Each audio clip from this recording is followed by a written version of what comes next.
Oi, pessoal! Estamos aqui para estar falando um pouquinho com vocês sobre algumas disciplinas de fundamentos sociopolíticos de saúde.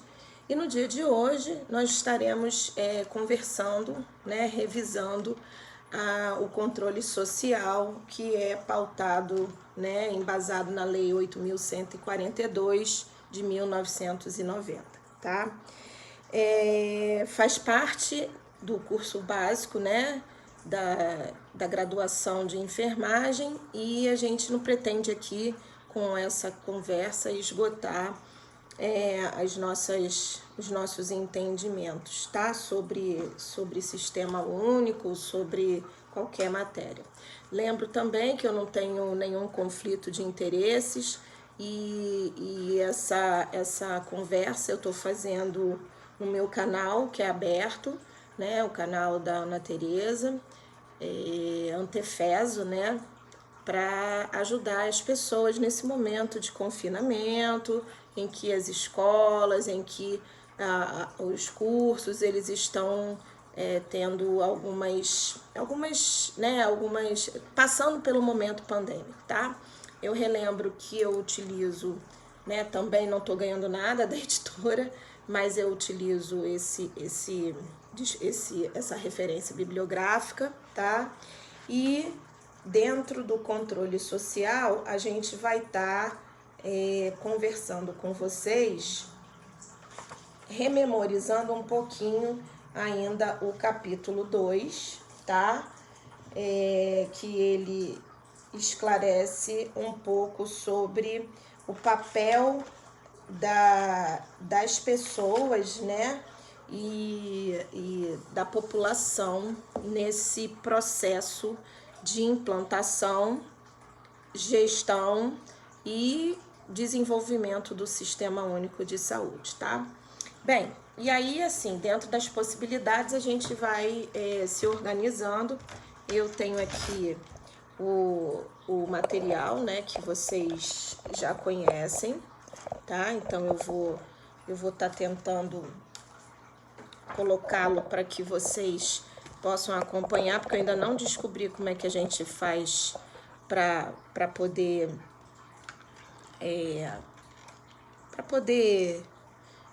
se bem que eu acho que vocês estão lendo ao contrário, né? Eu acho que eu tenho que voltar, virar.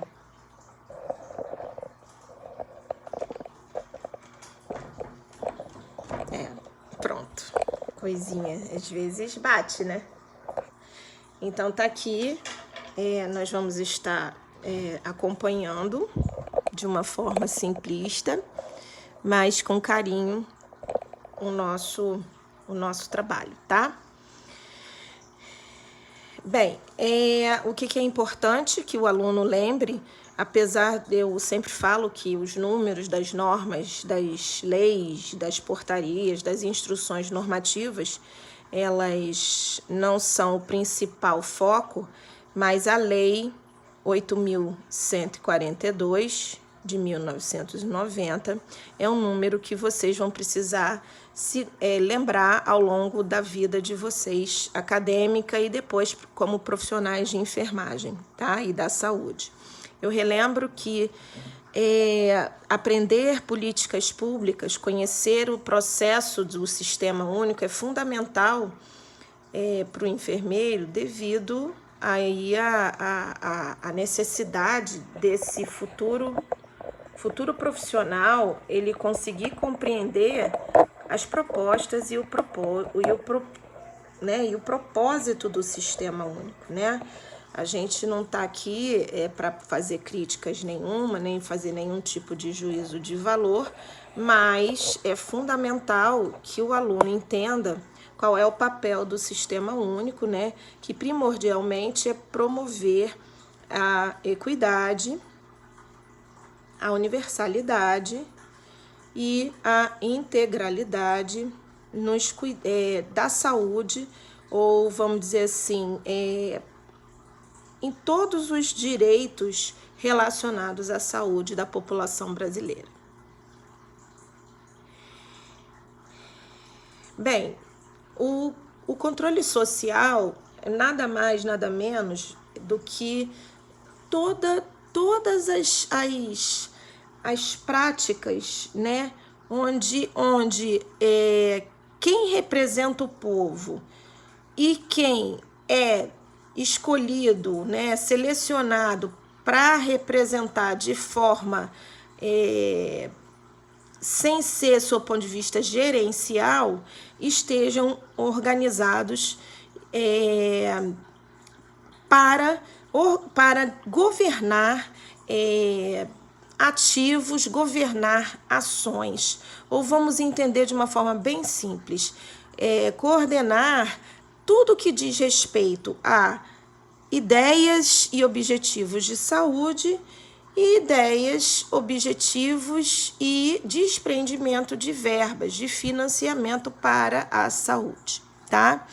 Então, deixa de ter aquele perfil que só a gestão em saúde ela é exercida apenas pelos governantes, pelos representantes eleitos ou não eleitos, indicados, para estar definindo o que é prioritário, o que é necessário em saúde e quanto que isso vai custar, né? E de onde isso vai sair, esse custo, né? Esse vai ser coberto, quem vai financiar.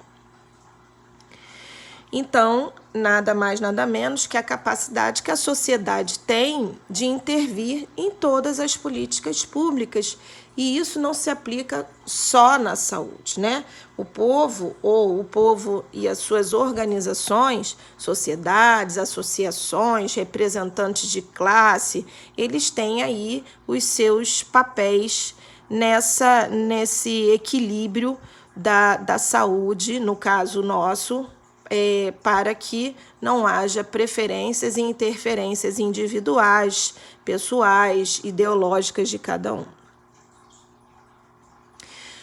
O controle social, ainda de uma forma muito simplista, ela traz aqui a implicação do acesso a todos os processos que informam decisões em relação à saúde, ao que ela vai custar e como ela é financiada. Então, tudo que diz respeito ao desenho, ao cenário da saúde, tudo que diz respeito ao diagnóstico, né, das necessidades desse povo para que haja equidade, universalidade e integralidade, a gente então tem essas demandas ou esse espaço, esse fórum de participação desses representantes populares, tá? Que organizados têm denominado o controle social. Na Constituição, coloca-se que é assegurada a participação de trabalhadores e empregadores em colegiados, que são esses fóruns. Colegiados é um grupo de pessoas, tá, que se reúnem em espaços organizados, espaços planejados, espaços regulamentados, tá, para que haja a defesa dos interesses profissionais, previdenciários, dentre outros. Importante, nós, ao longo dos encontros presenciais e ao longo também da cronologia, né, a gente tem que em 86, né, na cronologia dos fatos que tiraram, né, das intenções ideológicas para as executivas, né? Ou seja, tirar as intenções ideológicas de se ter uma justiça social em saúde, que houvesse acesso, né, alcançando aí o princípio da universalidade, e o acesso em todos os níveis de demanda, né, compreendendo o princípio da integralidade, nós tivemos a cronologia de alguns fatos. Em 86, nós lembramos a vocês, nós estudamos, né? A gente sabe que teve a 8ª Conferência Nacional de Saúde, que é o grande encontro desse colegiado, ou do grupo, né? O colegiado de todos os controles sociais, representantes de todos os controles sociais dos municípios, dos territórios, dos estados e, por conseguinte, numa grande reunião nacional, esses representantes, então, em 86, na 8ª conferência, eles ajustaram todos os cenários, né, que eles vinham passando na saúde privada, na saúde pública, e aí então consolidaram num grande relatório, no relatório da 8ª conferência, como propostas ideológicas e que tivessem sendo organizadas. Em 90, nós tivemos, através da Constituição Federal, mas daí foi do artigo 196 ao 200, nós tivemos a percepção ou a transformação desse relatório, que tinha embasamento não só ideológico, mas de fatos e de dados, né, que levavam à necessidade de transformar um modelo. E aí, então, nesses 5 artigos, né, o 96, o 97, o 98, o 99 e o 200, um tratamento para o novo modelo de sistema de como organizar a saúde do país, tá? Contudo, de uma forma antecipada, né, ou anterior, é destacada aqui no artigo 194 da Constituição Federal sobre a Seguridade Social, compreendendo aí o conjunto de ações e iniciativas dos poderes públicos e desses representantes da sociedade que visavam assegurar os direitos à saúde, à previdência e assistência social, tá? Lembrando que a saúde e a assistência social, assim como a educação, durante muito tempo esteve conjugada dentro dos poderes, dentro dos órgãos de gestão, né? Precisando também ter o caráter democrático, descentralizado, entendendo aí que precisava ter o entendimento de que cada parte, cada território, cada espaço onde tivesse pessoas vivendo, precisava ter as suas peculiaridades, atendidas às suas características e especificidades. E, em especial, no artigo 198, tá? Da saúde, né? Ou da legalização desse novo modelo da saúde, nós tivemos no artigo 198, tá? Que para as ações e serviços públicos que integrassem essa rede regionalizada e hierarquizada, que são os princípios organizativos, né? Que, na verdade, regionalizada, entendendo, depois da descentralização, uma organização da saúde em rede, em regiões, né? A gente teria que ter aí as responsabilidades conforme as esferas de poder, nacional, estadual e municipal. E constituindo, então, um sistema único dessa organização e tendo aí como o parágrafo 3º a participação da comunidade no modelo tanto de planejamento quanto de controle desse plano. A seguir, nós tivemos, né, depois da normativa da lei, nós tivemos, então, vamos dizer assim, como organizar de forma estratégica e tática os 5 artigos previstos na Constituição sobre o novo modelo, o Sistema Único de Saúde. Foi no ano de 90, portanto, 2 anos, a Constituição em 88, e a lei do SUS, né, ou a Lei Orgânica de Saúde, em 1990, onde determinou-se sobre, não só ratificou sobre todos os princípios organizativos, né, ou de planejamento, com vistas a atender os 3 princípios doutrinatários: equidade, universalidade e integralidade. E, mais uma vez, então, dentro do artigo 7º da Lei 8080, precisava seguir, né, o artigo da Constituição, que era a participação da comunidade. Ainda no ano de 90, mais ao final, a gente teve então a criação da 8.142, colocando a participação da comunidade como uma ordem legal de um pouco mais de uma alta competência, né? Onde toda a parte de planejamento fosse atendida através da alocação de recursos, através do Fundo Nacional de Saúde e o repasse através desse mesmo Fundo Nacional de Saúde, que representa uma espécie de banco afim às demandas de saúde. Dentro dessa lei, agora em especial, entende-se que dentro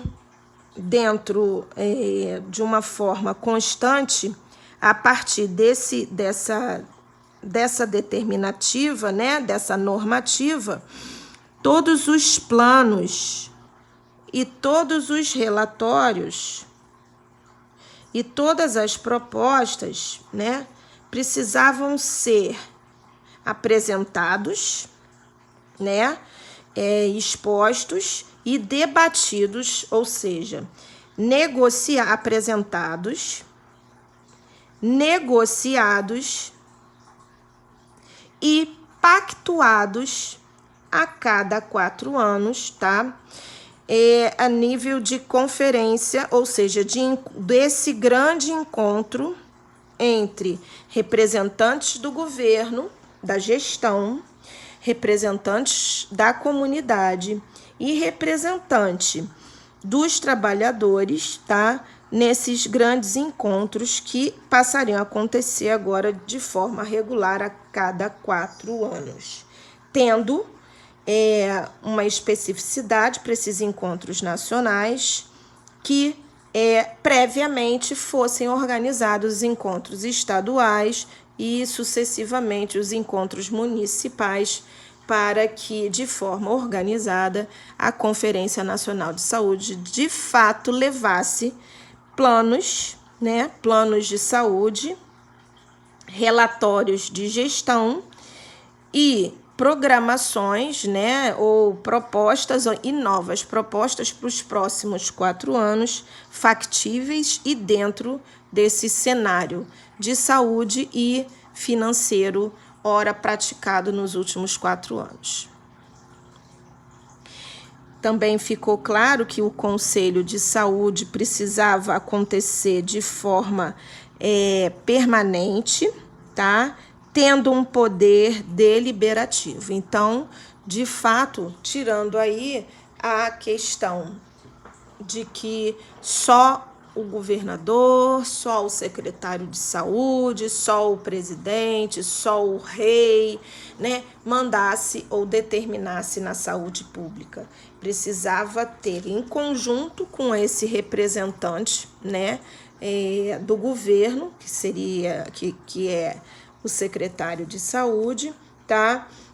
Conjuntamente com os representantes do Conselho de Saúde, a sua, vamos dizer assim, esse espaço, né, um colegiado para negociação de tudo que diz respeito a identificar as necessidades de saúde e definir recursos e suas origens para a gestão desse novo modelo de oferta de serviços de saúde à população do país. Importante entender que os conselhos, né, o controle social na saúde, são representados pelos conselhos que se reúnem e acontecem, ele tem espaços permanentes, as conferências que são um grande encontro, né, como se fosse um congresso, né, que representa os resultados, tá? Os conselhos têm encontros deliberativos, então tudo que quer tratar pauta, faz a pauta, e tudo que quer decidir coloca-se como decisão e que precisa cumprir através de atos normativos e de ações organizadas e distribuídas aos responsáveis, como se fosse um plano de ações, né?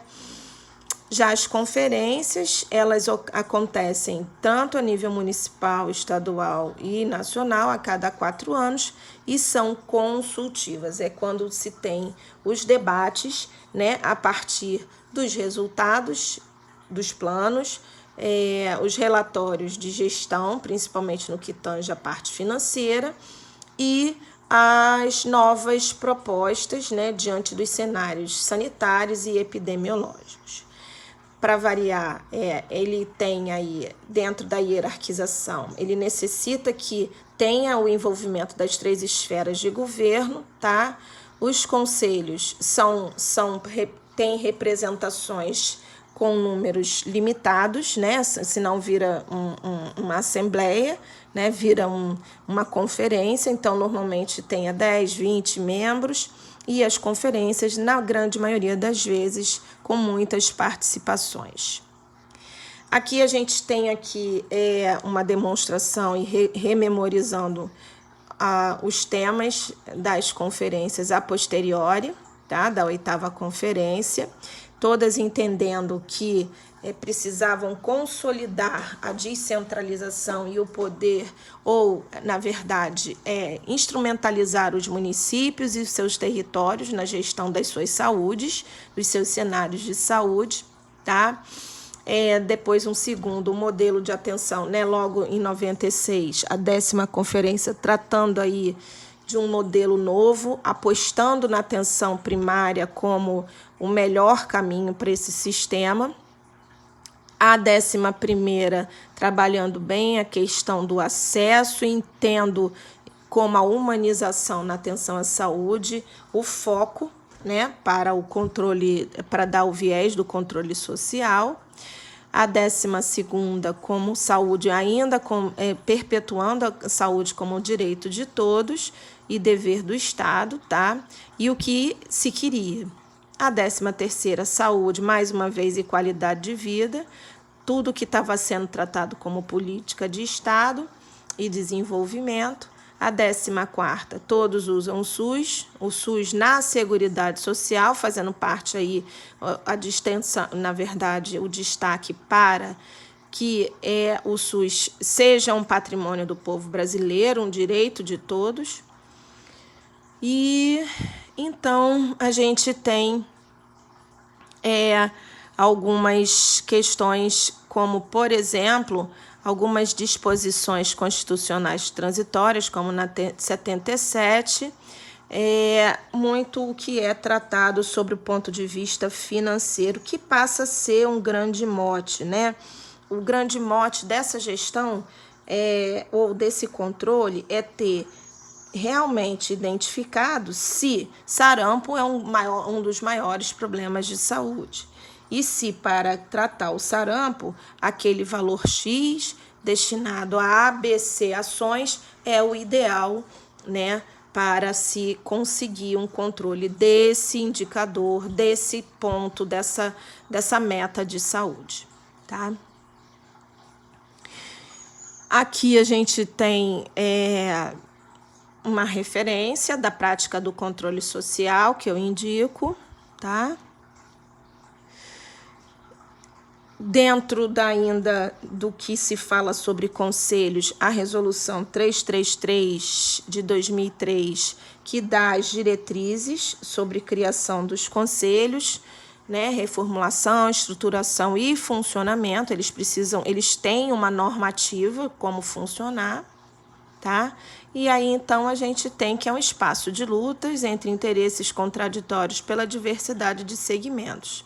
Ele normalmente não é neutro, pois nas tomadas de decisões manifestam-se os conflitos em torno de projetos de sociedade contrapostas. Então, imagina a sociedade de nefrologia, o grupo de pessoas que têm problemas com urgência e emergência, o pessoal que é da gestão, que tem locais de trabalho em local de risco, ou seja, cada um com as suas propostas. Imagina o quanto que deve ser, o quanto que é difícil fazer uma negociação e a pactuação de um consenso diante de uma diversidade, mesmo que territorial, de necessidades em saúde e, obviamente, o quanto que de dinheiro e orçamento, né, isso representa.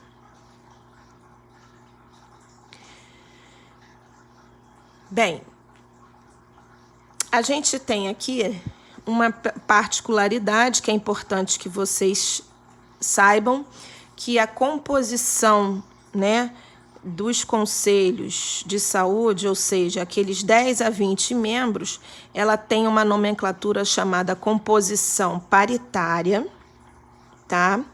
Essa composição paritária significa que dentro desse fórum, desses representantes da sociedade, da gestão e dos trabalhadores, 50% dos indicados são pessoas que representam a sociedade usuária, tá? Então, é o pessoal que representa, por exemplo, a Associação de doentes renais, a Associação de doentes falciformes, a Associação de pessoas que são moradoras de rua, enfim, da comunidade X, Y, Z. 25% de pessoas que representam a área de trabalhadores, sejam médicos, enfermeiros, fisioterapeutas, assistentes sociais, e 25% o pessoal que representa os serviços, os gestores. E aí, uma subdivisão fica com metade para os representantes das instituições públicas e a outra metade dos representantes de gestão das unidades de saúde privadas. Dentro ainda dessas normativas, a gente tem aí a Lei 2634 de 91, veja que é um ano depois, né? Meio ano depois, da 8.142, trazendo aí como competência, né, do Conselho Municipal de Saúde a análise, discussão, aprovação do relatório de gestão com a devida prestação de contas, tá? Igualzinho um balancete, né? E informações financeiras de forma ágil, hábil, tá?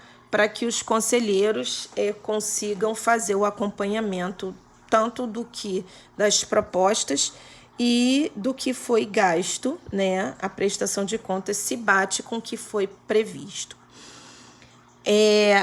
Esse trabalho também é feito mensalmente, onde é feita uma demonstração, tá? E uma análise e aprovação desses balancetes ou desses extratos de gastos, receita, ou seja, o que se recebe, o que é repassado pelos diversos órgãos, né, as esferas, para o Fundo Municipal de Saúde e quanto que sai para a organização desse sistema único. Aqui a gente mostra para vocês o site, né, a página do Conselho Nacional de Saúde. Lá você consegue acompanhar todas essas demandas em tempo real do que ocorre a nível de Brasil.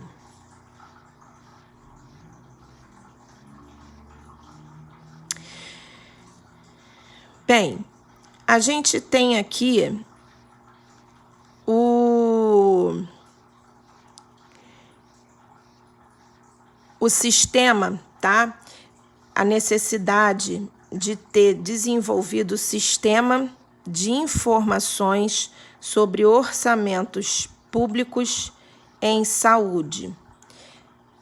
É o CIOPS, tá bom? E aí, então, através do CIOPS, tá? Que aconteceu 2 anos depois, né? 3 anos depois, praticamente, em 93, uma demonstração online, on-time, ou seja, socializada de forma digital, dos sistemas ou dos orçamentos em saúde para toda a população e para todos os gestores. Dentro dessa, o CIOPS ele surgiu através de uma portaria interministerial, a 529, tá? Onde teve aí mais uma designação para desenvolver o projeto desse sistema um pouco mais atualizado, tá? E aí, em 2000, a gente tem uma nova que regulamentou esse sistema cujo objetivo é facilitar os dados, né, sobre financiamento e execução orçamentária em saúde, tá bom? Tudo isso para dar o complemento da lei, né, ou dar uma melhorada na lei complementar de 93, que tratava sobre a função institucional do sistema de informação em orçamento em saúde, tá? Então, a gente tem aí, dentro desse sistema, um acréscimo que veio com a emenda constitucional 29, onde, mais uma vez, dá uma ênfase na questão da publicidade, do planejamento orçamentário e do relatório, né, de gestão e de gastos, né, com que a saúde ou os gestores de saúde vinham trabalhando. Então, aqui é um modelo, é um demonstrativo. Imagine que quem faz essa função precisa se ajustar a esse tipo de prática, né, que não é muito fácil. Então, aqui a gente tem aqui receita própria, né, a forma como que são avaliados, o que é em saúde, o que é gasto dentro dos municípios a partir de recursos próprios, a partir de transferência do Ministério e aí despesas totais por habitante. Então, é mais ou menos o que é acompanhado por esses representantes, tá? Bem, e aí com isso a gente tem um entendimento de que, associando lá com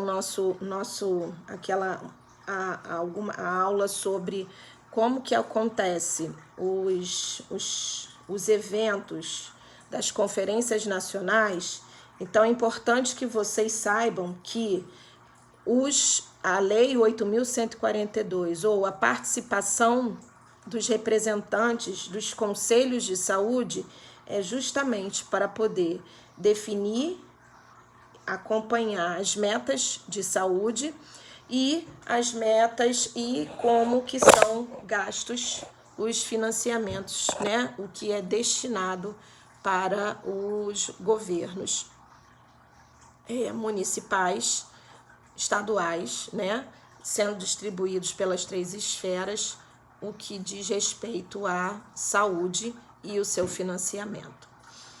Então, por hora, era isso que eu queria passar em relação ao controle social e à Lei 8.142. Espero que vocês consigam entender, tá? A nossa apostila é uma apostila direcionada, simplificada, e eu aconselho a leitura e a complementação do capítulo 2, tá? Que aí, desse livro, que vai facilitar a compreensão de vocês dentro desse processo de controle social, tá bom? Grande beijo, fiquem aí com Deus.